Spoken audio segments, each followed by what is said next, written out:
Dobri možje niso samo tisti, ki se vozijo na saneh, ampak tudi tisti v gasilskem kamionu. Svojo predanostjo in pogumom varujejo naša življenja in ustvarjajo boljši jutri.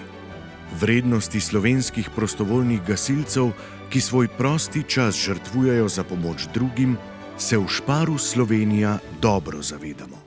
Zato smo najbolj čaroben mesec v letu posvetili našim srčnim junakinjam in junakom. Skupaj z zaposlenimi smo s prodajo dobrih piškotov za dobre ljudi zanje zbirali sredstva, kupce pa smo spodbudili tudi k deljenju lepih misli, ki bodo krasile gasilske postaje po Sloveniji. Specifična je pa tale donacija namenjena promociji prostovoljnega gasilstva med mladimi, ne? In zelo nas tudi veseli ta odziv javnosti, piškoti so bili skoraj razprodani, lepih misli se je, mislim, da preko 1000 nabralo, tako da smo tudi z tega vidika zelo veseli. Svojo hrabrostjo gasilci navdušujejo tudi najmlajše, ki si bodo morda nekoč tudi sami nadeli gasilsko čelado. In prav najmlajši predstavljajo upanje za ohranitev tega plemenitega poslanstva.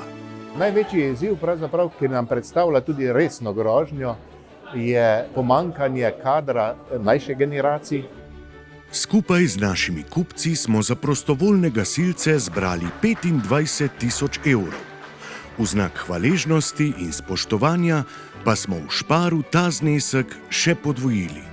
Gasilski zvezi Slovenije smo tako predali donacijo v višini 50 000 evrov, ki bo namenjena spodbujanju gasilstva med mladimi. Donacija podjetja Špar nam veliko pomeni, res iskrena hvala v imenu vseh gasilcev. Decembra nas obišče več dobrih mož. Najpomembnejši pa so tisti, ki z nami ostanejo celo leto. Hvala vsem, ki se tega zavedate.